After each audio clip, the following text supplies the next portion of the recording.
Welcome to Seeds of History, where we dig deep into the past to unearth the stories that shaped our world today. I'm your host, Bennett Tanton, here to walk you through tales of ambition, courage, and the occasional bout of sheer madness.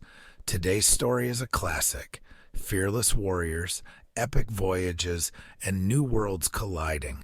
It's a saga of Norsemen, Vinland, and a place we know today as Meadows. Now, let's get real for a second. When most of us think of Vikings, our brains conjure up images of burly guys with horned helmets. Shout out to pop culture for that one, and maybe even a hefty mug of mead in hand. But let's cut through the Hollywood fluff. The real story of the Norse Expeditions to North America isn't just about axe-swinging raiders in fur capes. It's about human ambition, survival, and yes, a touch of misadventure. Imagine this. It's the year 1000 CE. The world is a rough place.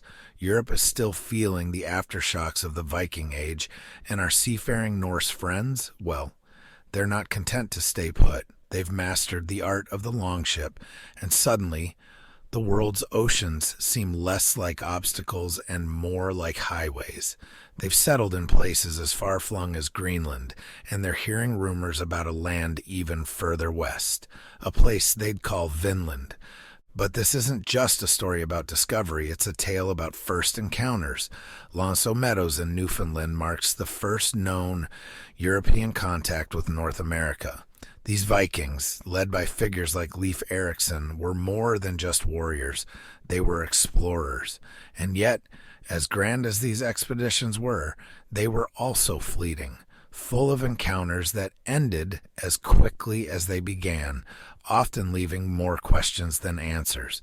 So buckle up. Today, we're separating the sagas from the archaeological facts, dissecting cultural clashes, and exploring the lasting mystery of these early voyages. But before we set sail, let me just remind you, if you enjoy this episode, or any episode really, please like, share, and review Seeds of History. Your support keeps this historical longship afloat, and I'm grateful for every listener that joins our crew. All right, ready to dive into the saga of Vinland? Let's set the course for Meadows.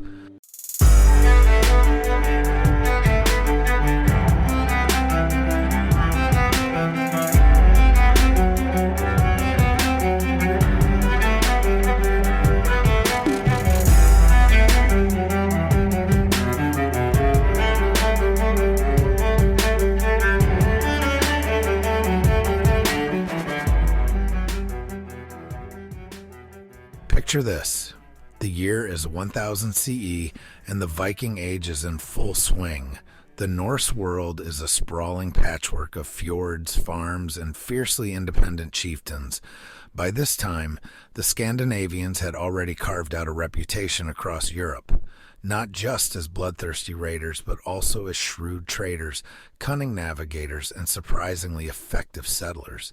These were the people who built settlements in Iceland and Greenland, who laid siege to Paris, and who even had the audacity to set up shop in Russia. But what drove them to take on the North Atlantic? That dark, frigid expanse that would have made even the bravest sailors second-guess their life choices. Here's where the touch of Norse ambition kicks in. Life back home in Scandinavia wasn't exactly a cakewalk. Land was scarce, and the land they had wasn't winning any awards for fertility. Meanwhile, chieftains were constantly vying for power, and younger sons, those who wouldn't inherit the family farm, needed to find their own fortunes. Add to this mix a well-honed seafaring culture, and you have a perfect storm for exploration. And when I say well-honed, I mean it. These folks were the Formula One racers of their time, their longships cutting through waves with the speed and grace of sea serpents. But this is also a time of whispers, stories passed around smoky hearths about lands to the west. The Norse, knew about Iceland, they knew about Greenland, and they had a sneaking suspicion that something even greater lay just beyond the horizon. Leif Erikson, the son of Eric the Red, founder of the Greenland settlements, was not one to ignore such rumors. With his father's adventurous spirit coursing through his veins, and a ship sturdy enough to brave whatever the North Atlantic threw at him, Leif set out on a voyage that would change history. Yet before we get ahead of ourselves, let's address one thing. How did these guys even survive on those rough, open seas? It wasn't all luck.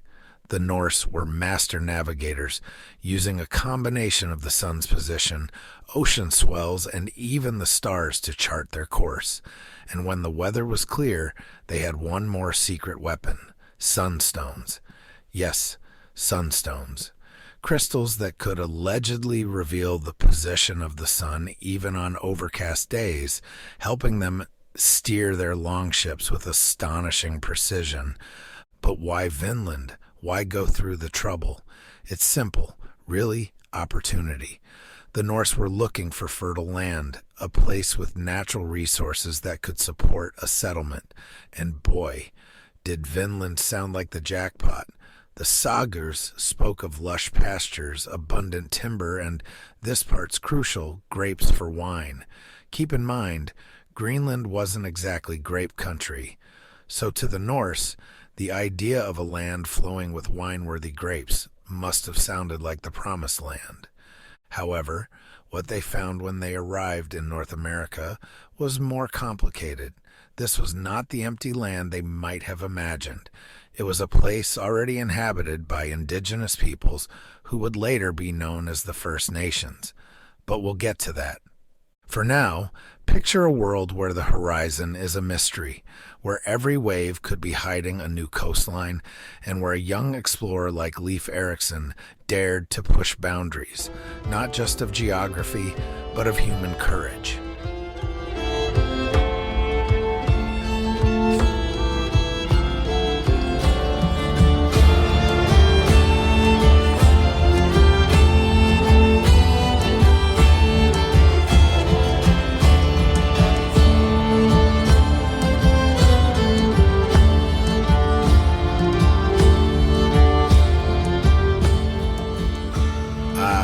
The sagas.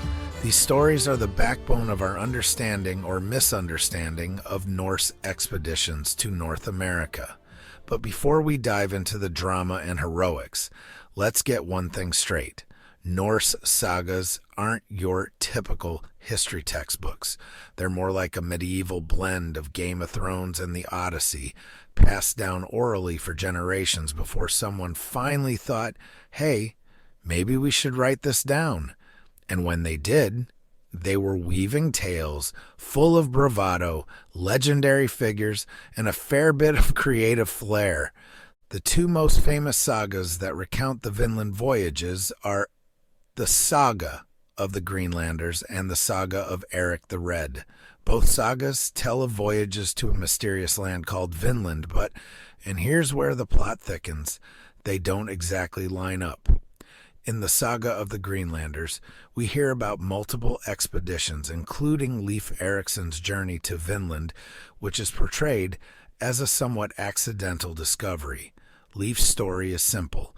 He gets wind of a land to the west, sets sail, and boom, he lands in Vinland. Easy as pie, right? But then you have the saga of Eric the Red, which gives us a different take, with Leif Erikson's journey feeling more intentional, almost like a calculated risk. This version paints Leif as a wise, almost saintly figure, even crediting him with saving shipwrecked mariners along the way. Talk about a PR boost. The saga also introduces us to other colorful characters, like Leif's brother Thorvald, who meets an untimely end after a skirmish with the indigenous inhabitants. And then there's Freydis, Leif's sister, who is either a heroic warrior or a cold-blooded villain, depending on which version you believe. Spoiler alert, Freydis is said to have picked up a sword and scared off her enemies while pregnant. Epic, if true. Now, here's the kicker. How much of this is fact and how much is fiction? Scholars have debated this for ages. The sagas were recorded centuries after the events they describe, which means details were likely twisted, inflated, or fabricated along the way. But even so, they offer us a rare glimpse into the Norse mindset and their adventures beyond Europe. These aren't dry, detached accounts. They're bursting with life, danger, and that uniquely Viking mix of bravado and grim fatalism. For example, Vinland itself is described in terms that seem almost too good to be true. Lush meadows, rivers teeming with salmon, and of course those famed wild grapes. But hold on, grapes? In Newfoundland.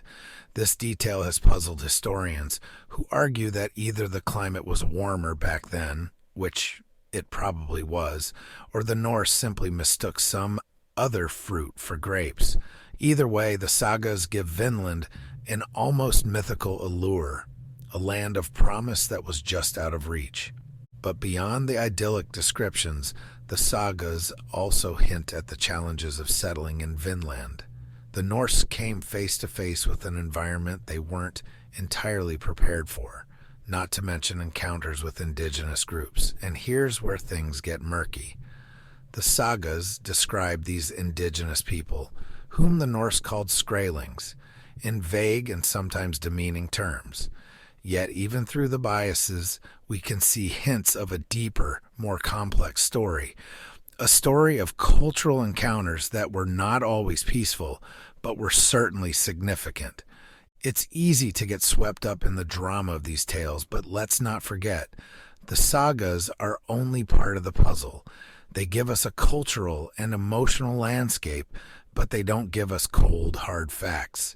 That's where archaeology steps in, and believe me, things are about to get even more interesting.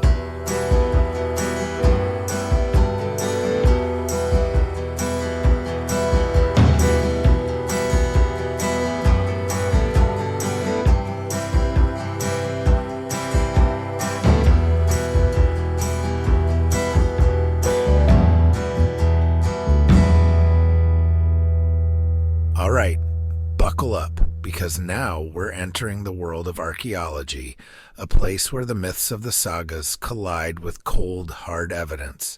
Let's set the scene.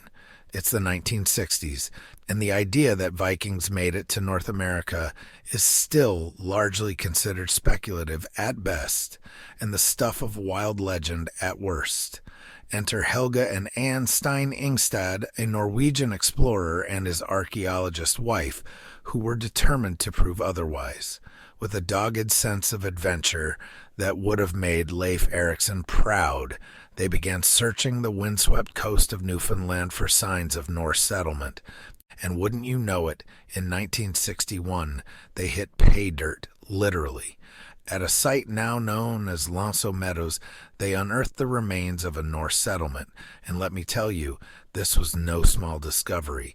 It was a game changer. Here were the unmistakable remnants of turf houses, iron nails, and a smithy. Yes, a smithy, complete with a forge used for working iron. This was tangible proof that Vikings had indeed crossed the Atlantic nearly 500 years before Columbus even knew what an ocean current was. But let's not just skim the surface. What did these archaeological finds actually reveal about the Norse at Meadows? First off, the settlement was clearly built in the Norse style, with longhouses that could have housed a decent-sized crew. These structures were similar to those found in Greenland and Iceland, which means the builders knew exactly what they were doing. They didn't just wash up on shore and wing it. They came prepared with a plan to carve out a piece of Vinland for themselves, even if it didn't quite turn into the thriving colony they might have envisioned. The site also revealed something even more telling: evidence of metalworking. Why is this important? Well, the indigenous peoples of the area didn't have iron technology, which means the smithy at Meadows was an imported skill, a mark of European ingenuity that set the Norse apart. They smelted iron from bog ore to create nails and rivets, vital components for ship repair. This suggests that the settlement served as a base camp, a kind of forward operating post rather than a permanent colony. The Norse likely used it to stage expeditions further south, perhaps in search of those tantalizing Vinland grapes or other resources. But here's the twist.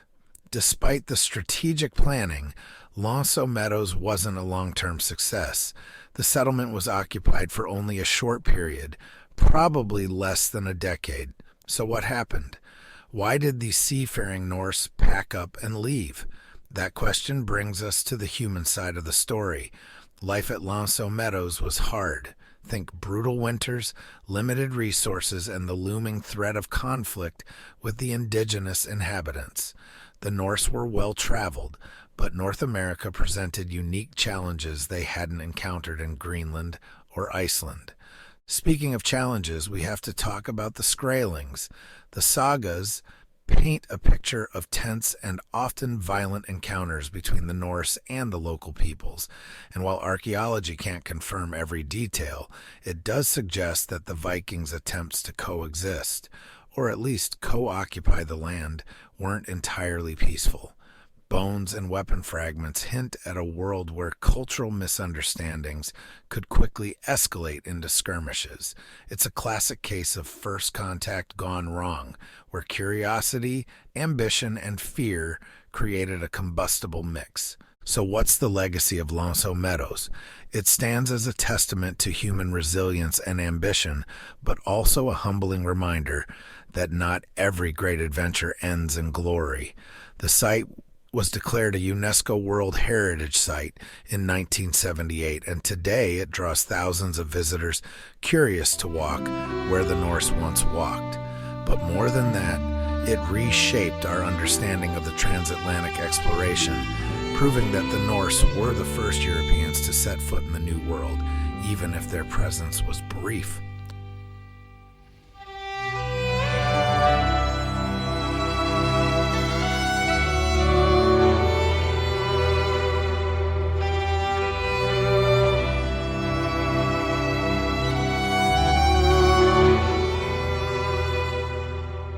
Let's turn our attention to one of the most intriguing and, frankly, tension-filled aspects of the Norse expeditions to North America, their interactions with the indigenous peoples.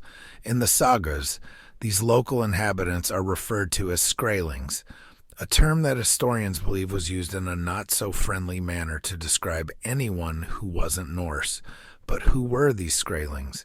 While we don't have a definitive answer, most scholars agree they were likely ancestors of the Beothuk or other First Nations groups living along the coast of Newfoundland. Imagine the scene. Two vastly different cultures meeting for the first time. On one side, you have the Norse, seasoned explorers and warriors accustomed to harsh environments and used to taking what they needed. On the other side, you have the indigenous peoples who were not only familiar with the land but deeply rooted in it, understanding its rhythms, its seasons, and its resources in ways the newcomers couldn't hope to match. It was the classic story of a first encounter, curiosity mixed with a healthy dose of suspicion. At first, these encounters may have been relatively peaceful. The sagas mention instances of trade, where the Norse and the indigenous peoples exchanged goods.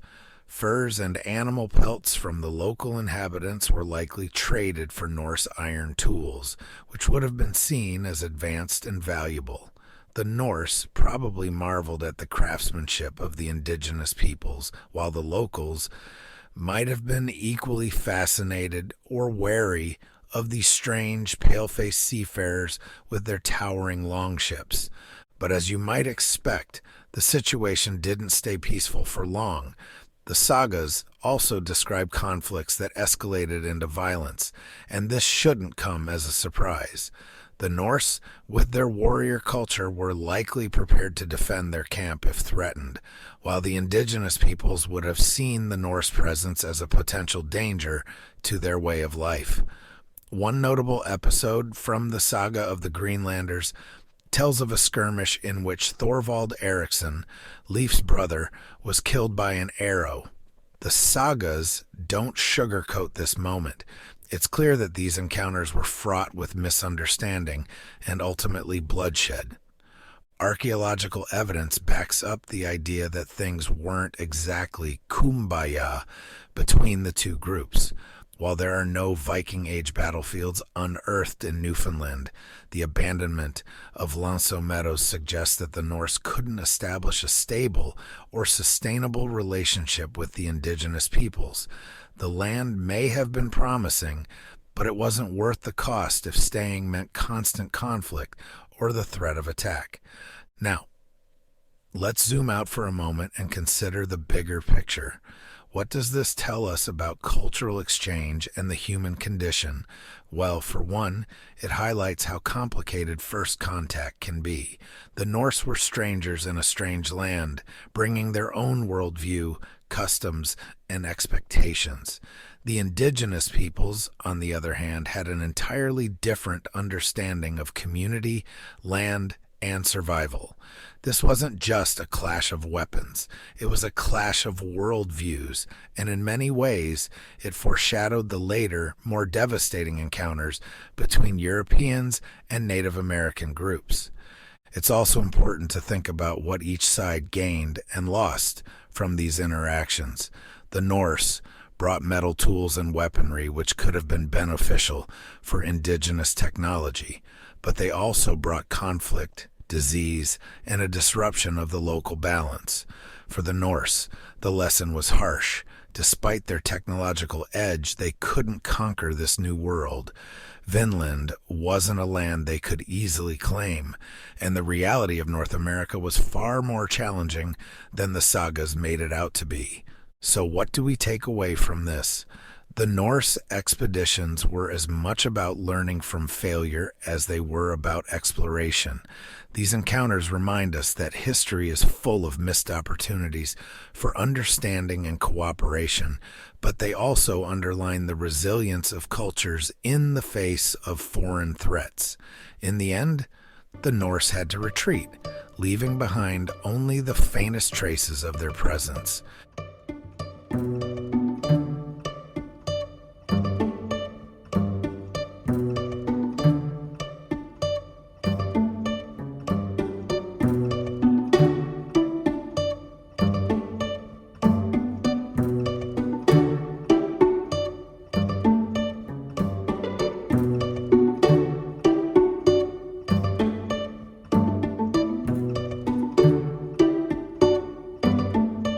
As we reach the final leg of our journey through Norse exploration in North America, it's time to reflect on the lasting impact and lingering mysteries of these early transatlantic voyages.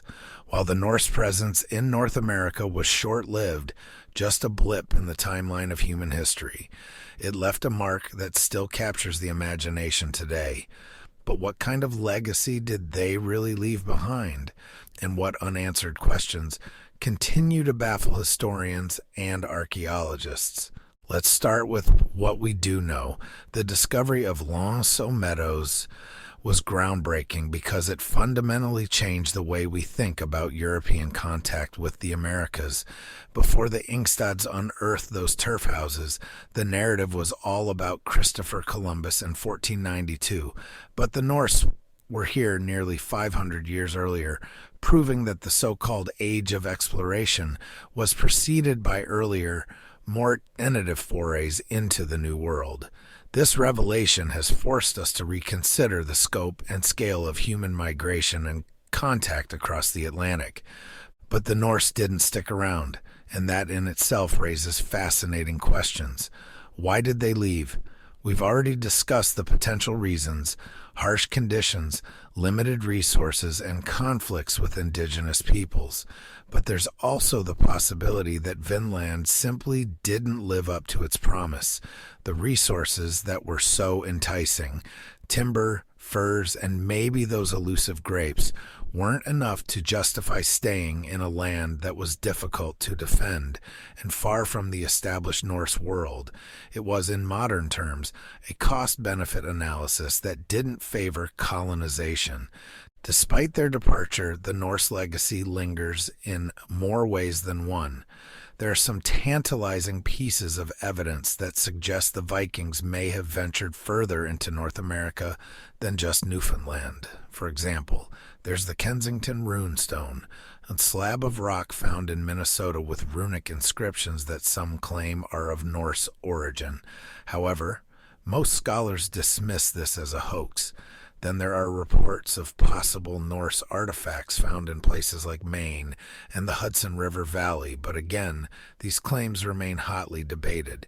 The truth is, we simply don't have enough definitive evidence to rewrite history, but the possibility of a wider Norse footprint in North America continues to spark debate.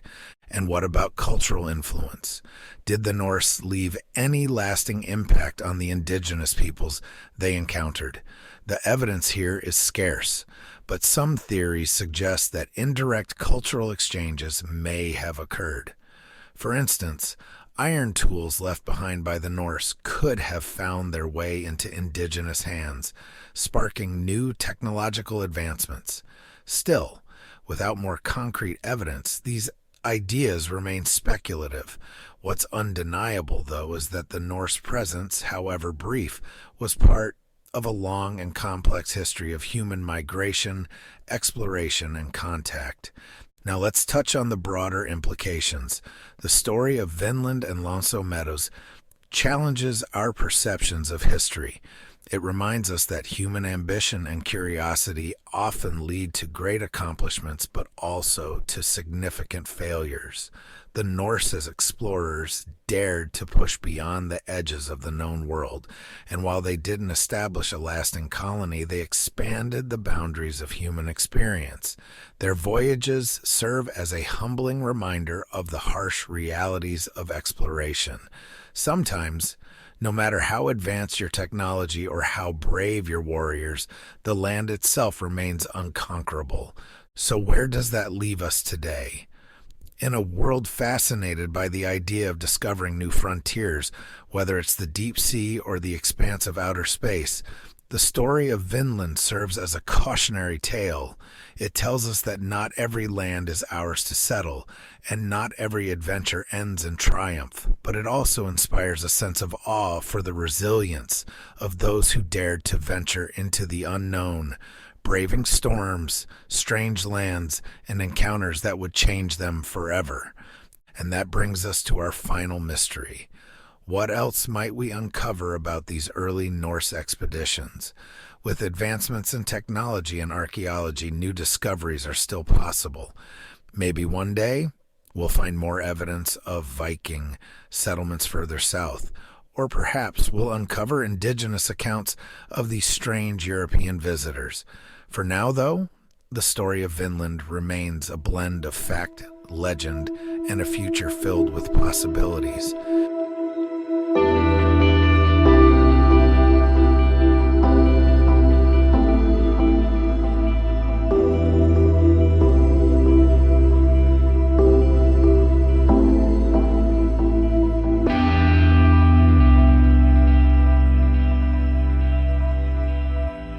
That's a wrap for today's episode of Seeds of History.